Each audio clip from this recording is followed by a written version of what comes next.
Welcome everyone to Dead Talk Live. I'm your host Viz from Walking Dead Now. Want to welcome everyone with us tonight on this Sunday night, what I like to call Walking Dead Sundays. I hope everyone is doing well. Saz is going to be moderating the chats. I'll be talking to you guys live on the air. If you're joining us for the first time and want more information about our show, please visit our website at deadtalklive.com. And if you haven't already done so, please visit our YouTube channel, which is called Walking Dead Now. Please go ahead and subscribe. If you're on YouTube right now, please go ahead and hit the good old thumbs up button. So how's everyone doing tonight? I want to welcome everybody with us who's joining us tonight. I hope you could stay for the next hour as we talk all things The Walking Dead. Let's see, Hard Productions is joining us. Deanna is also with us on YouTube. Late Mike, Singer Chick, who, by the way, Singer Chick is the newest member of our team. She is joining our writer team. I want to congratulate Singer Chick for officially joining the Dead Talk Live / Walking Dead Now team. Welcome on board. We are very lucky to have you with us. Kimmy is with us on YouTube. Kimmy, I got your kick-ass picture that you sent me. Kimberly Smith sent me an awesome Easter egg picture earlier today of, it's sort of like an Easter egg teaser of a promo shot from the trailer that we have of the finale of The Walking Dead, where Magna is amongst the group. And if you look really closely at the picture, someone is holding a knife to Magna's throat. So thank you, Kimmy, for sharing that with me. I did not have enough time to load it up so I can show you guys tonight. It's been a crazy busy day. We'll try to get it loaded up so you guys can see it tomorrow. But I just want you to know, Kimmy, I got the pic. Thank you so much for sending it. Let's see, we have Jennifer joining us on YouTube as well. Carl is with us on Facebook, as is Lindsay. And let's see, Mario, Chi-Chi. Let's see, scrolling down the list. Jew is also with us. Jew Baka, welcome. Tariq is also joining us on YouTube as well. So let's see, on the Instagram side, we have a lot of people. Basie, Garcia, Samperson, CC Wheezy is with us. Let's see, Armando is giving us a thumbs up. Oran is also waving at us. Ty Bailey is joining us. 50 Shades. Welcome all you guys. Hope everyone is doing well. And we are going to be starting off tonight with Walking Dead characters who have turned into zombies.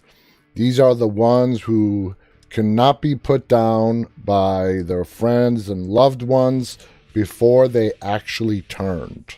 So it's a cool list. We're going to go through it here in a second. Want to welcome Elena with us on YouTube as well. Welcome, Elena. So let's go ahead and bring up this list of characters on The Walking Dead who have turned into zombies. Okay, so let's get started. Of course, Shane. Okay, how can we forget Shane? One of the first ones, not really the first one, but one of the really big major ones to actually turn. As we all know the story, he was killed by Rick, and he turned soon afterwards, and it was Carl that had to put him down. Next on the list, now this is kind of one that people, wait a minute, Herschel never turned. He did. When the governor decapitated him, his head, which was the only thing left of him, that, everything else was severed, his head did turn into a walker. And I forget who's the one, or even if we see who puts down Herschel after he's turned into a walker. I don't remember that. Let's see. He was decapitated by the governor with Michelle's sword right in front of his daughters, Maggie and Beth. Later on, after the battle had ended, Michonne, that's who it was. Michonne discovered Herschel's zombified head and mercifully put it down. Ah, good old Michonne. There you go. Thank you guys for answering that. Juniel on YouTube as well as Hard Productions. I totally forgot that it was Michonne that found the head and put him down. Merle Dixon, played by Michael Rooker. Shot in the gut by that evil, vicious governor. Left purposely to be found by his brother Daryl. And Daryl completely broke down. And when he was putting him down, not only was he putting down Walker Merle, but he was also taking out a lifetime's worth of frustrations out on him as well.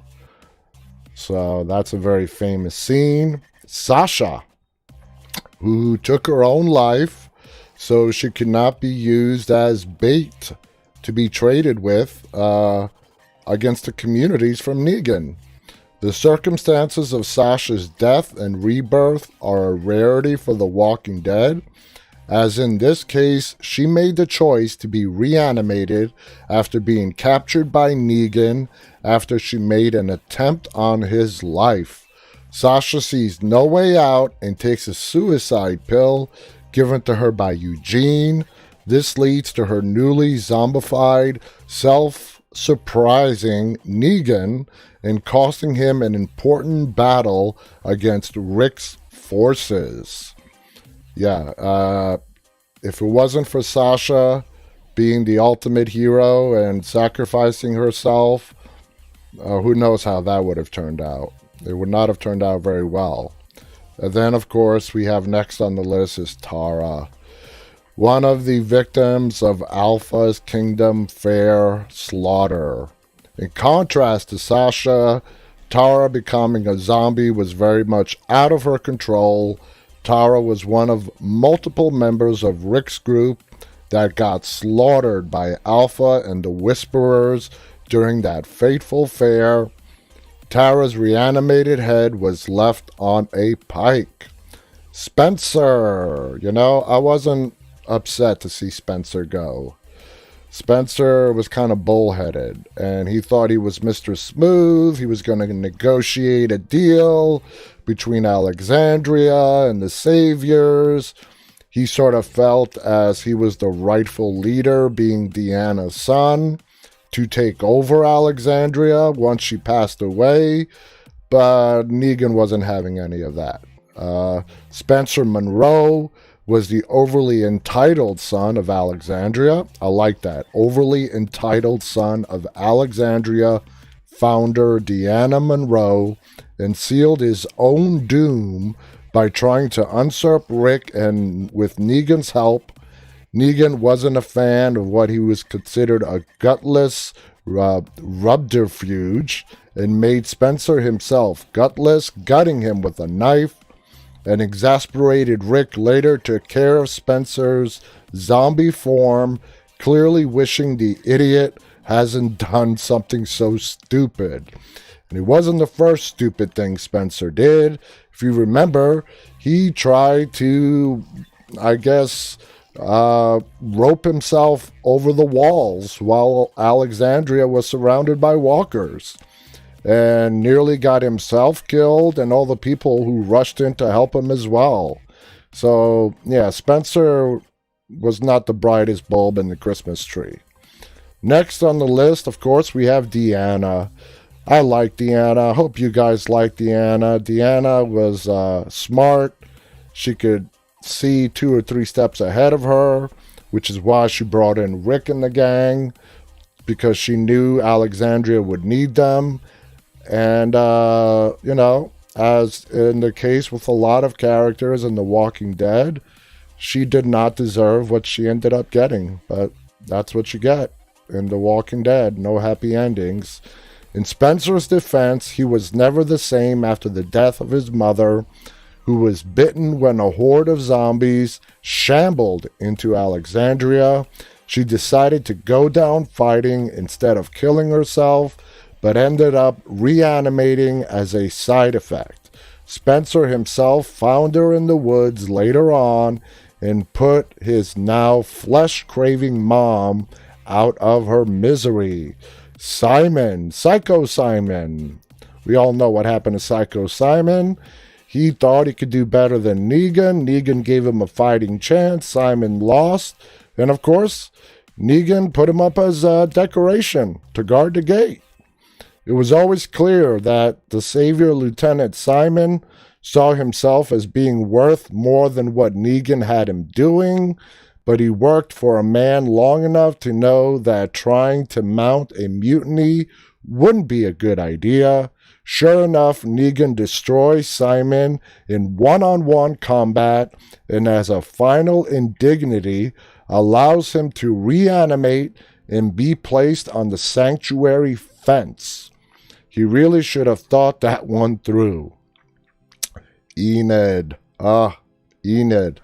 Poor Caitlin. She was also a victim of Alpha's massacre at the fair.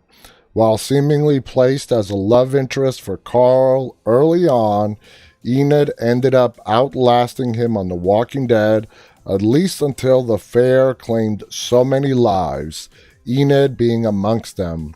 It's a shame, too, as she's matured into a vital member of the community, working as a doctor for the Hilltop. Like Tara, her reanimated head ended up on a pike. Next on the list is Siddique. Oh, God, Siddique. What more can we say about Siddique? You know, losing Siddique was a gut punch. It was a gut punch because we traded in Carl for Siddique. One of the fan favorites Walking Dead characters to die so far, Siddique met his own maker in one of the worst ways. First, he spends multiple episodes suffering from PTSD after watching Alpha execute his friends, and then he's killed by a whisperer spy he had come to trust, Dante. And then he reanimates and targets his own child and ex-lover, Rosita. Thankfully, she stops him for good. Samantha Morton, Alpha. All right. This is Carol getting her revenge. After taking many lives and emotionally destroying her own daughter, Alpha finally got what was coming to her when former arch-villain Negan turned on her, slitting her throat, then cutting off her head.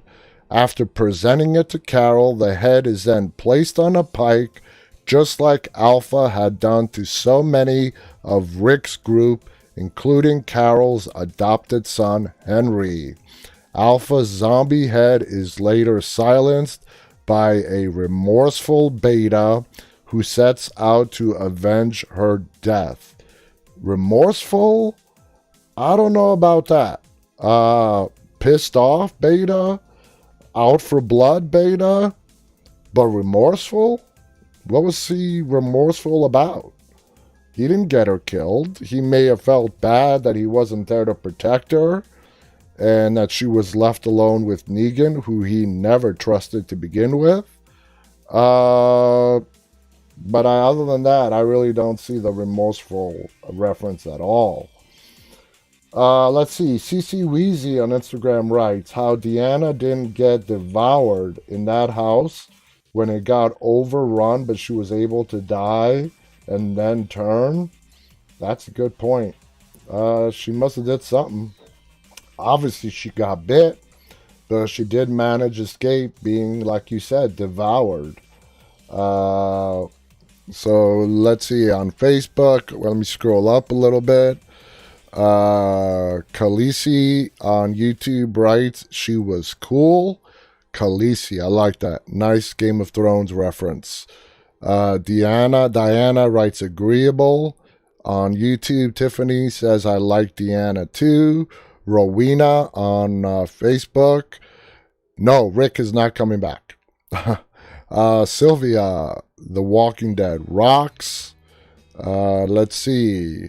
Aching is watching from Nairobi. Wow, I think you may be our first viewer to come forth from Nairobi. Welcome. Bree is with us on Facebook. Sylvia Kennedy is from Concord, North Carolina, one state south of me. Welcome, Sylvia. Rowena is also with us on Facebook. Tiffany on Twitter writes, Siddique. Yeah, hurt my feelings when he died. It was like a gut punch for me when we lost Siddique. Sylvia says, I love all the Walking Dead characters. My favorite is Rick, and Daryl manages to escape. Lindsay Sparks on Facebook writes, good list. That was a good list of reanimated characters on The Walking Dead. Lindsay says, I love your t-shirt. Thank you so much, Lindsay. Now, let's go on to some more news and announcements. Let's see. Fear the Walking Dead Season 6, the masked figures, who remind me of The Purge for some reason, start to come into focus. One of the mysteries revealed in the Fear the Walking Dead Season 6 trailer is the appearance of masked figures. A closer look reveals that the masked figures may not be people we have met thus far, which leaves even more questions than answers ahead of the October 11th premiere. In a recently released photo from Season 6, a masked figure is holding Al at gunpoint, and she doesn't show any indication that she knows who the captor is. You can't really discern that from a picture, but anyways.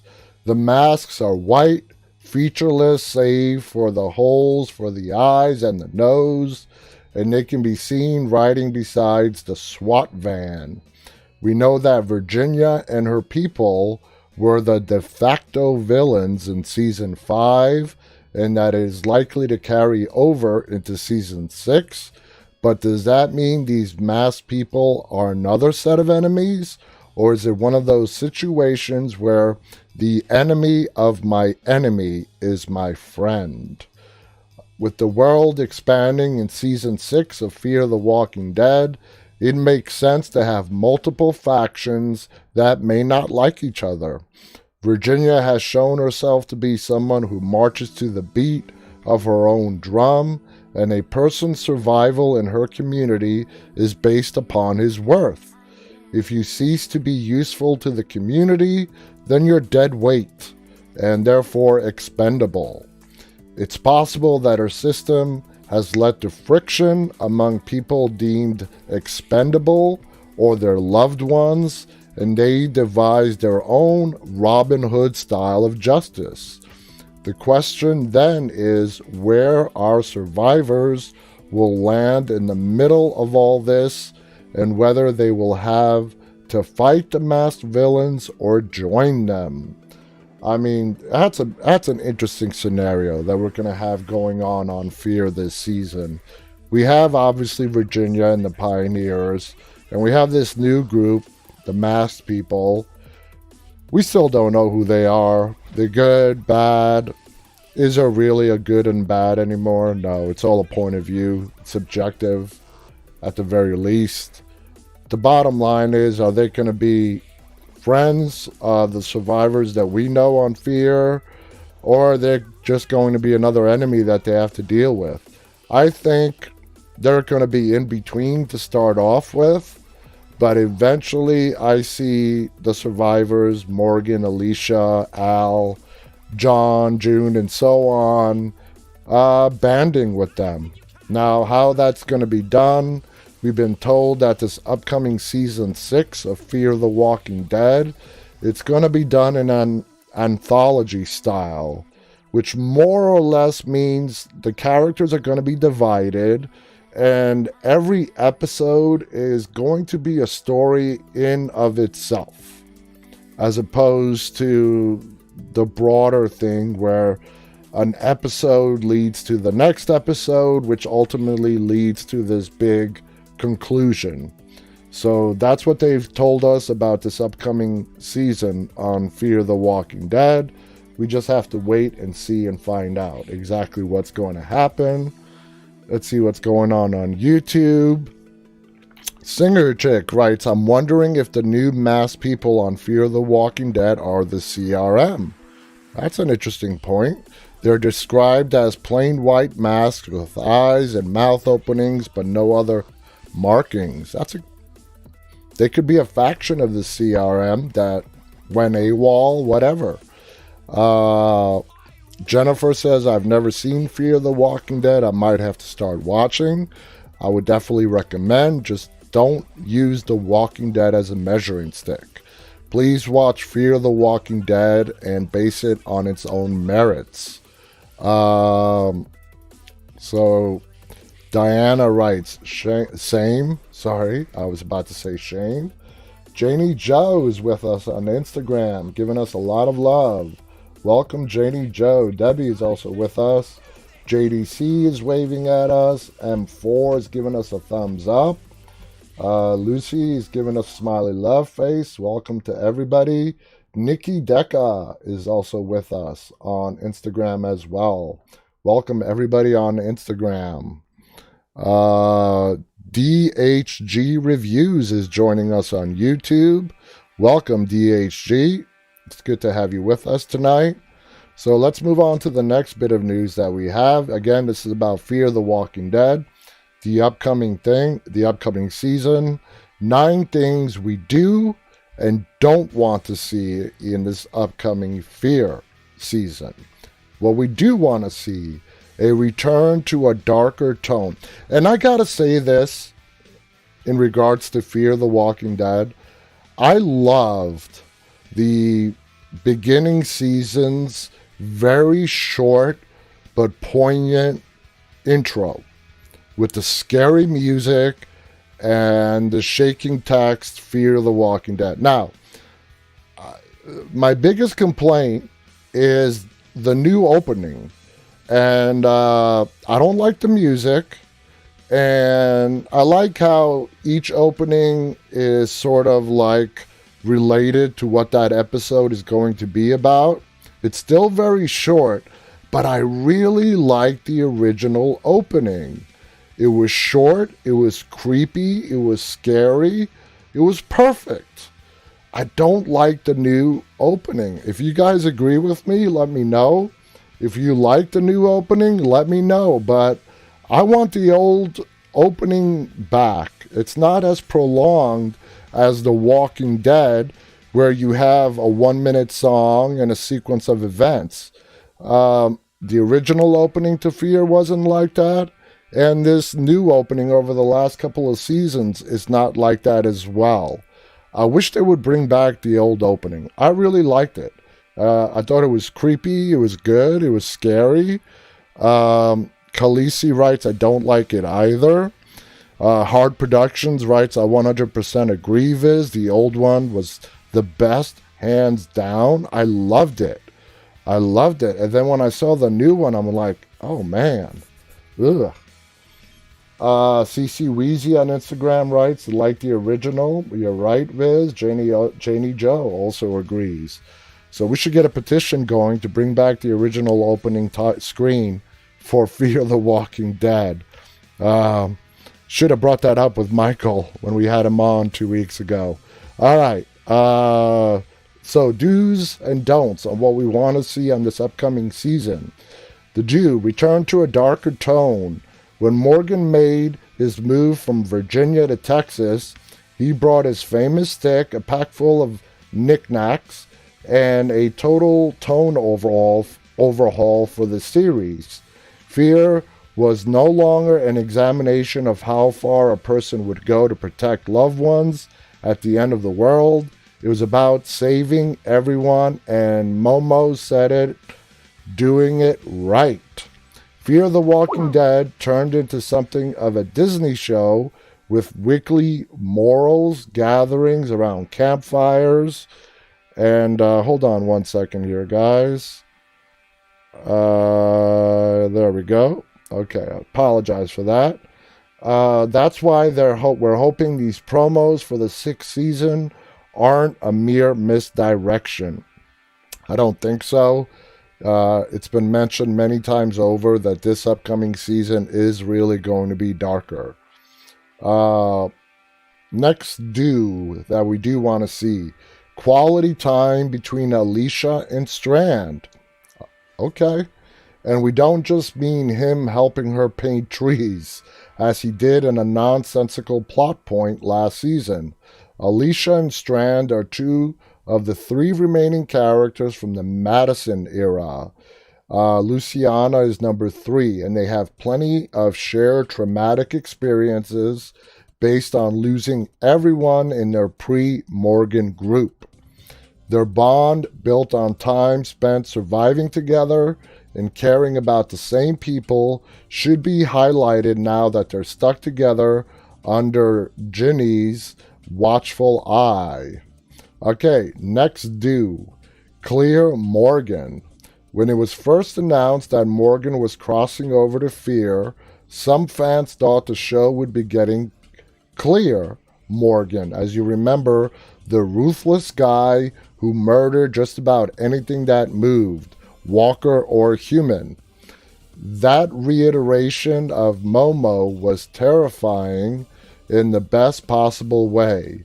And if he's really done with the helping and saving, that part of him that sees red might resurface. We really hope so. This show could do with a dose of murdery Morgan right now. And I've mentioned this several times in the past, how Morgan is either a ruthless killer or complete opposite side of the spectrum. He's a pacifist. He's never in between. He's either a ruthless killer or a pacifist. So, I don't know. Loretta says, nice shirt. Thank you, Loretta, on Facebook. Angela's with us. Raquel. Jean. Tiffany on Twitter writes, oh, trailer shows Morgan walking among the walkers without coating himself with their guts. I'm curious how. Have you seen how he looks? It looks like he's been out and alone and wandering for a while. Singer on YouTube writes, I sure hope you're right, talking to DHG, who says, I think maybe on episode 8-9 they will meet up again and team up to fight Ginny. Khaleesi writes, all life is precious. That's Morgan's famous line when he is sane. Singer also goes on to say, I sure hope you're right, DHG. I said last season midway, if the writing didn't improve, I was afraid they wouldn't be renewed. Lo and behold, second half was better. Praying this season gets even better. Tiffany writes, not a Disney show, absolutely. Lindsay Sparks writes, love Morgan, such a great character. He is great. Lenny James, who portrays Morgan, does an awesome job at playing Morgan. Okay, so the next due is a meteor story for Dwight. Crossing former bad guy who was never all that bad, Dwight, all played by Austin Emilio, over to the spin-off wasn't an inherently bad move. The main show's cast is crammed, and shifting his story to a different show gave him a better chance to shine, except that's not what season 5 accomplished for him. He got a few good episodes about searching for his wife, but in the latter half of the season, he didn't get much to do. So next due, more on those ties to the CRM. So they want Fear to explore the CRM, which to date has been the only Walking Dead show who did an entire episode based on the CRM. Why did Morgan cross over if the goal wasn't to overlap the Walking Dead universe? Despite the fact that dedicated post-apocalyptic journalist Althea, played by Maggie Grace, had a whole bottle episode with a CRM soldier in season 5, we still don't know that much about the shadowy organization that spirited a Rick away via a helicopter. It seems World Beyond might give us more info on that front, but since Fear's already been set up with ties to that group, it doesn't make sense to not follow them through. Maybe that would give Al something to do besides asking people for their stories. And that brings up an interesting point. World Beyond is going to show us the Omaha, Nebraska faction of the CRM. The character that Al ran into this last season was part of the Oklahoma branch of the CRM. Now, the third branch, because there's three of them, it has been rumored that they are somewhere in New York. That is the one that took Rick away. So it's funny, 3 different shows that has given us a look into the 3 different factions of the CRM, the 3 rings. The 3 rings represent the 3 different locations on where they are based inside the United States. Omaha, Nebraska, the second one is somewhere in Oklahoma, and the third one, it has been rumored to be somewhere in New York. So let's see. Alice on Facebook writes, love The Walking Dead and love Fear the Walking Dead. Cannot wait to see World Beyond. Jean on Facebook writes, when will they be releasing the next season of The Walking Dead? We are still not done with season 10 of The Walking Dead. That is being released on October 4th. Marinos, Calimera, welcome. He is with us on Instagram.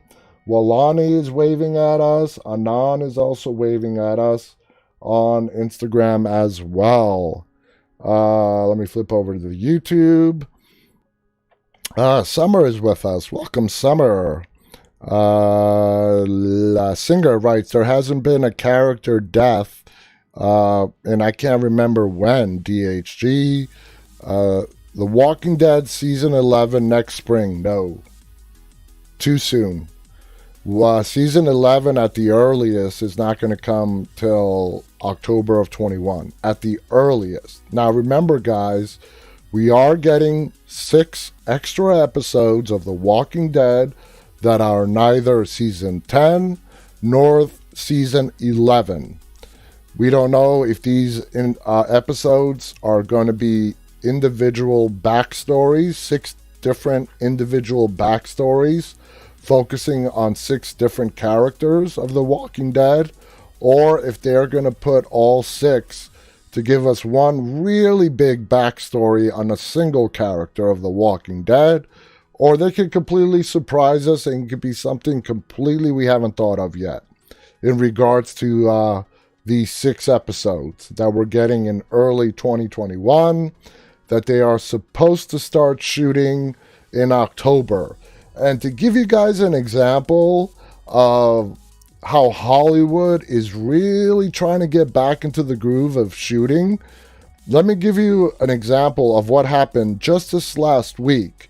Now, I don't know how many of you know, but there is the movie The Batman that was being filmed when everything was shut down in March. It's being filmed in London, and this was the role that Ben Affleck was supposed to take on but had to drop out. And Robert Pattinson, if you guys know Twilight, that's Edward, is going to play the Batman. Now, as I've learned my lesson with Heath Ledger playing the Joker, the best Joker the Batman series has ever had, and how he was prejudged before he made his appearance on the screen, I'm just reserving all judgment. But from the little teasers that we've seen of Robert Pattinson, Team Edward, playing the Batman, it's a pretty dark film. Anyway, my point is, they had to shut down shooting in London in March because of the pandemic. They resumed shooting just this last week. And after one day of shooting, they had to shut everything back down again because someone tested positive for COVID. So it's like Hollywood is trying to get back into the groove, okay? To start filming, trying to find a way to distribute the movies that are just backlogged right now, that are waiting release. I really don't see movie theaters opening completely anytime soon. But, you know, they're trying. They're trying to resume shooting, but they want to do it safely, obviously. Everyone's safety is the number one priority and concern. So they try to pick up reshooting again of the Batman, and after one day, they shut everything back down again because somebody tested positive, you know? CC Weezy writes, Christian Bale, best Batman. To date, I agree. I loved Christian Bale. The Christopher Nolan Batman movies, the three of them, I don't think there's anything that's going to top them, ever. No matter how many times they keep redoing the Batman movies. I don't see any other movies than the ones that we got from Christopher Nolan, which is Batman Begins, The Dark Knight, and The Dark Knight Rises. I don't think anything is going to top those. They were absolutely freaking awesome. Stoned Walker says, I bet we're going to see like Negan's backstory or like something I heard of a joke about Halle Berry playing his wife. That would be interesting. Summer Springer is saying hello to everyone. Driftwick writes, hello everyone. So anyway, I just wanted to make that announcement in regards to how The Walking Dead is planning on resuming shooting in October, but nothing is guaranteed. We will not be getting season 11 in the spring. At the earliest, we are going to be getting season 11 of The Walking Dead in October of 2021. At the earliest. Okay, now we're going to do the don'ts that we don't want to see on Fear. Don't. A zombie apocalypse without teeth. In seasons 4 and 5, it seemed like there was nothing Momo and pals couldn't endure, no matter how deadly. Fear the Walking Dead hasn't killed off a single major character since Madison. That's in stark contrast to the main show, which typically offs several in a given season. As a result, the stakes have felt low. Sure, Alicia wound up with radiation poisoning, but in the end, she was fine. Sure, Morgan was shot, but we already know that he lives. Don't. Facepalm-worthy writing. This goes along with the lack of character deaths, but deserves its own mention. Throughout the past 2 seasons, there have been plenty of instances where the writing is so upsettingly nonsensical, it pulls the viewer out of the show. Remember when the group needed ethanol to cure its antifreeze poisoning, but no one thought to get the ethanol out of the slowly draining tanker? Remember when Fear the Walking Dead asked viewers to believe that the small children could disembowel walkers, tie them in an elaborate configurations? Remember when Alicia, a battle-hardened fighter who had been putting down walkers since her days in Mexico, suddenly couldn't bring herself to kill a single one and instead spent her time painting on trees? I get their point.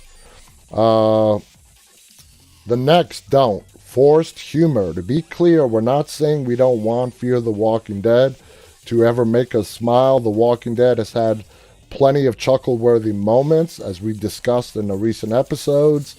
Many of them courtesy of bad guy turned okay-ish guy Negan. But there's a difference between organic humor that appears naturally and lines that feel crammed into a story that for all intents and purposes should have a less laughable tone. Alright, the last don't. last don't that we don't want to see on this upcoming Fear season is flimsy, annoying villains. Fear the Walking Dead has not had a good antagonist since Seasons 3 biker gang-esque Proctors. The Vultures were just silly. The lady who wanted to make everyone strong was incredibly weak.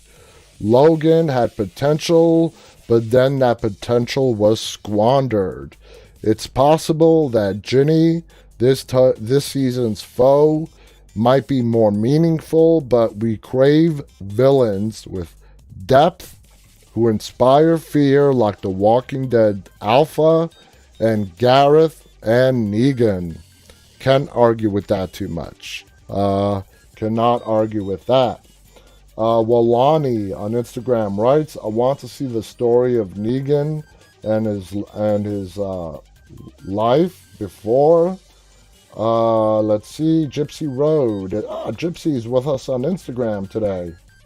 Wishing everyone a safe Labor Day tomorrow. Tomorrow is Labor Day here in the United States. We do want to wish everyone a happy holiday, and I hope you guys enjoy. For those of you that are not working tomorrow, enjoy your extended holiday weekend. So, let's go ahead and start on today's topic, guys. And we are going to be running down the 10 most emotional scenes on The Walking Dead. Now, we'd like to tell you in advance that these are not necessarily the saddest scenes. These are emotional scenes, so it can be happier moments. Please feel free to chime in with your opinion. Now, these scenes were carefully picked out as objectively as possible, and there were just so many to choose from that we probably could have done it a top 25 list, but we're going to keep it simple and just down to 10, okay? So, number 10 on the list is Glenn and Maggie's reunion in that tunnel. In Season 4, Episode 15, titled Us, if you all remember, Glenn and Tara were trapped in the tunnel with all those walkers, and Tara's ankle was stuck. We suddenly see the walkers getting shot and killed, and wasn't long when it's revealed Abraham and his group had run into Maggie, Sasha, and Bob. And these two groups of people had come together on the other side of the tunnel. Anyway, when Maggie and Glenn lay eyes on one another, it was just a beautiful moment. There were tears, but there were tears of joy and immense relief knowing that they were both still alive. They had been separated for quite a while, and again, this is after the prison fell, when everyone is sort of on their way to Terminus. So you could imagine how emotional it must have been for them to see each other safe and well.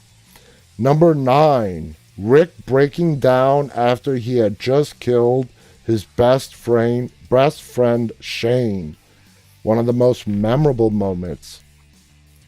This is in the second to last episode of Season 2 titled Better Angels. Rick has killed a lot of people throughout the show, but this was by far the hardest for obvious reasons, and Shane was also the first person he has killed. Dave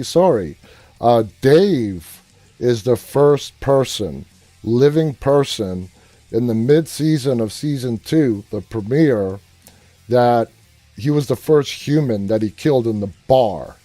So Shane was his second human kill. Dave in the bar in Season 2 was his first human kill. And actually the guy behind him that was with Dave is his second. So that would put Shane at number 3. Shane is Rick Grimes' third human kill. In this scene, Rick completely falls apart by what he had to do and angrily yells at Shane.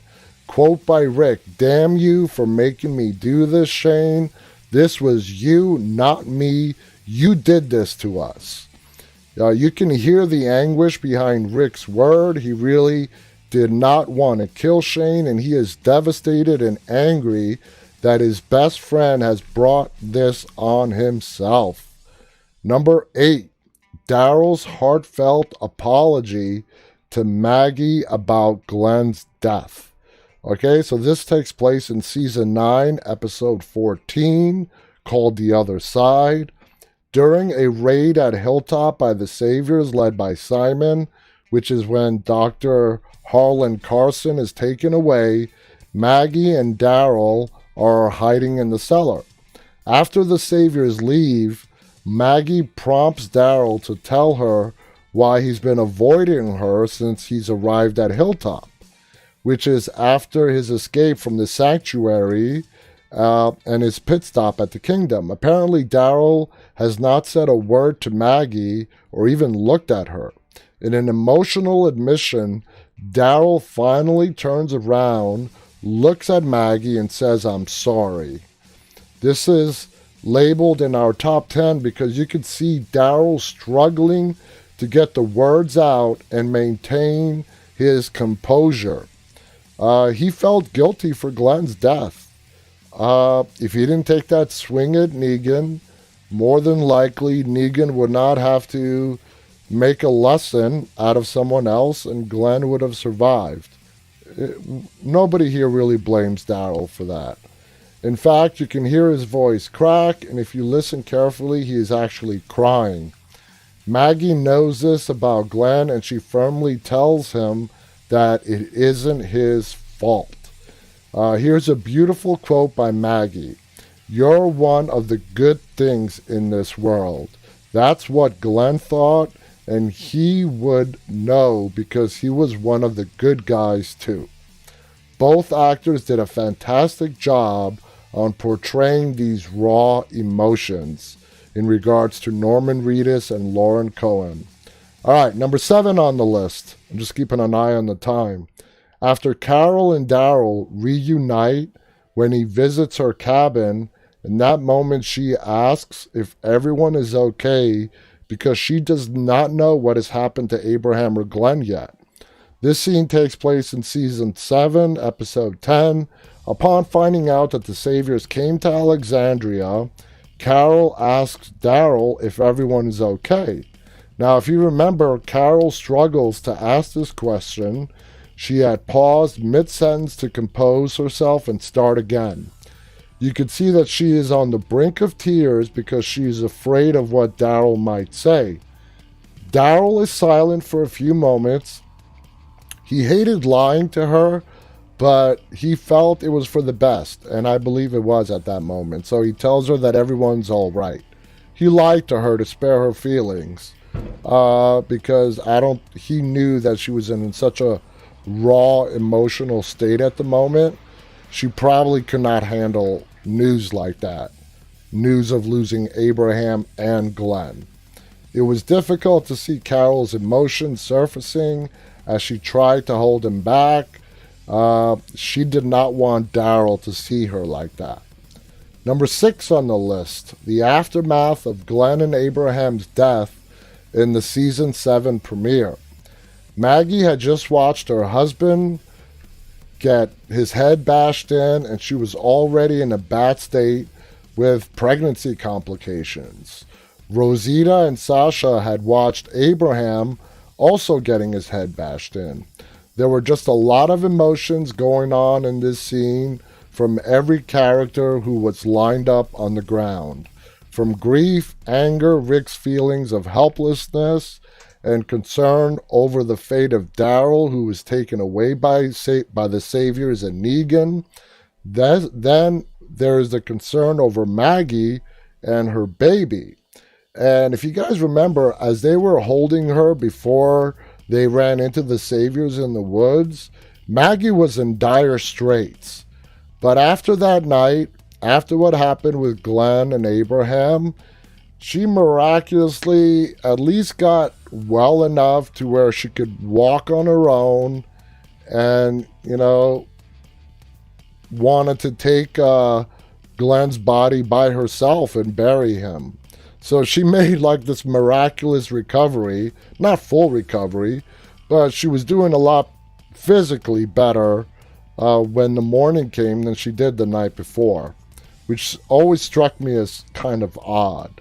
Anyway, number 5 on the list. Carl having to kill his own mother after Maggie had delivered Judith. So, season 3, episode 4, titled The Killer Within. Firstly, I mean, if you didn't feel some kind of emotions when you watched this scene, it was just so compelling of what happened. Carl having to say goodbye to his mother and giving her a hug one last time was gut-wrenching. Remember that their relationship had been strained, and now they won't get a chance to make up for that. And Carl had to watch his mother get cut open by Maggie and then put down before she died and could turn. Now, Carl could have let Maggie put down his mom, but he wanted to be the one to do it. He wanted to be the one to release her from her suffering. We all felt bad for him, and that had a profound effect on him for the rest of his character arc on the show. All right, number 4 on the list. How can you do a top 10 of emotional scenes without talking about Lizzie? Look at the Flowers, Lizzie, season 4, episode 14. On the one hand, Lizzie has her back turned and is in tears as she asks Carol if she is angry with what she has done, and she starts to apologize and not really comprehending what she had really done and what is about to happen. On the other hand, Carol is faced with making a decision that is going to haunt her as she tells Lizzie to look at the flowers and then pulls the trigger. Just emotional. I mean, there's no other word that can describe that scene. Emotional, beyond words. All right, number 3 on the list. Daryl putting down his reanimated brother Merle. This is season 3, episode 15. We don't see Daryl break down often, and so when he does, it's very powerful to watch. I think you all remember the scene well enough to recall the emotions that tore through Daryl. There was anger, frustration, grief, sadness, all of these emotions that made the scene such a memorable one. This was a very big emotional moment for Daryl, and he had to go through it alone. Nobody else would shed a tear for Merle. The Dixon brothers really loved each other, and they had no other relatives left. I don't remember if they ever went back to bury Merle body and put him to rest. Knowing Daryl the way we know Daryl, I don't think he would have just left his brother out there to rot. So even though we don't get to see it on the camera, I truly believe that Daryl did bury his brother. Number 2 on the list. The group's reaction when they see Sophia coming out of the barn as a walker in the season 2 mid-season finale, which is one of my top episodes of The Walking Dead. You've got Carol being held back by Daryl as she breaks down and crumbles to the ground. Then there is Carl being held in Laurie's arms as he is crying. They too sink to the ground in shock. You can see the disbelief on Herschel's face, and even Shane. He didn't want to be the one to put Sophia down, even though it was Shane's outburst that caused the whole thing. Now, I'm not saying it wasn't called for. He didn't do it in the he did it in a typical Shane way. I mean, that's the best way to put it. Now, remember, it was Shane that busted open those doors. I don't think Shane regretted what he did, but I think he felt bad that Carol and Carl had to see Sophia as a walker. Finally, it was up to Rick to put down Sophia, and he did it with a very heavy heart. And again, it's just one of those moments that Shane could not do, that Rick stepped up and did, which is why Rick was the better leader between those two, Rick and Shane. It would have been difficult for Rick because he is a dad. Sophia and Carl were around the same age. Could Rick pull the trigger if it would have been Carl who walked out of that barn as a walker? We don't know. Now, least but not last, here is our final scene, okay? Carl saying goodbye to Rick and Michonne before he takes his own life after he was bitten. We found out that Carl was bitten in the mid-season finale of season 8, and in the mid-season premiere in the beginning is where they all say goodbye to each other. Rick, Michonne, and Carl say goodbye. Rick and Michonne, cannot bear to watch what's about to happen, or Carl tells them to leave. Either way, it was for the best. Rick and Michonne were waiting outside the church, which was like burned because the saviors, blew the place up to bits the night before. The musical score that was playing in the background set the mood, and the fact that we have known Carl for almost 8 full seasons, watching him grow up to be a remarkable teenager, these factors made this scene the most emotional driven moments on the series to date. We also saw through flashbacks Carl's final days and how he had to spend them with Judith and writing the letters to certain people in the group, as well as to Negan, those crucial letters that led to Rick sparing Negan and not killing him. The writers really amplified Carl's last scene with his father and Michonne by setting, that setup that led to that ultimate moment where they heard the firing of Carl's gun, which was muffled because Carl, since he got his gun, his first gun, he had a silencer on it. So it's not a very distinct, loud gunshot that you hear when Carl does end up taking his own life. It's the muffled sound coming from a silencer. So that's our top 10, guys. It was just our opinion on just some of the 10 because there were so many emotional scenes on The Walking Dead. We took some of the most memorable 10 and put them together. Let me just see what you guys are saying. Lindsay Sparks on Facebook writes, yep, I agree. Also says, I cried when I watched that episode. Very sweet moment. Tiffany on Twitter writes, right.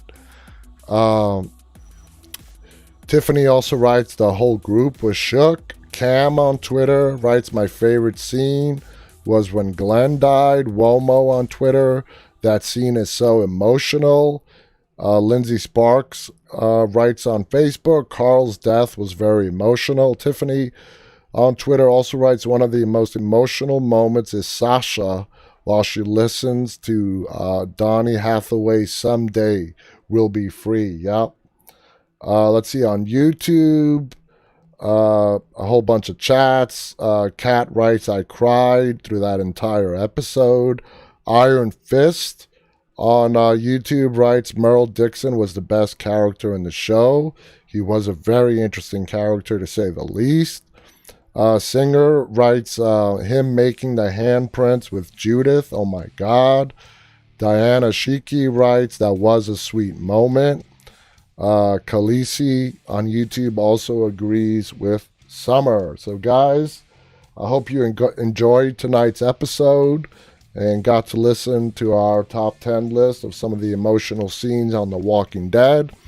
We are out of time. I want to thank you so much for joining me. I'll be back on the air again tomorrow night, same time. Please visit our website at deadtalklive.com. Guys, we are looking for people to join our team. So go to our website and check out the Join Our Team section. I have a list of spots that we're trying to fill. So if you want to be a part of the Dead Talk Live / Walking Dead Now social media team and this show's team, please go on ahead and visit our website, deadtalklive.com. Don't forget to visit our YouTube channel, which is located at, which is called Walking Dead Now. Thank you so much for being with me. I'll be back again tomorrow. Until then, guys, remember to always stay walking.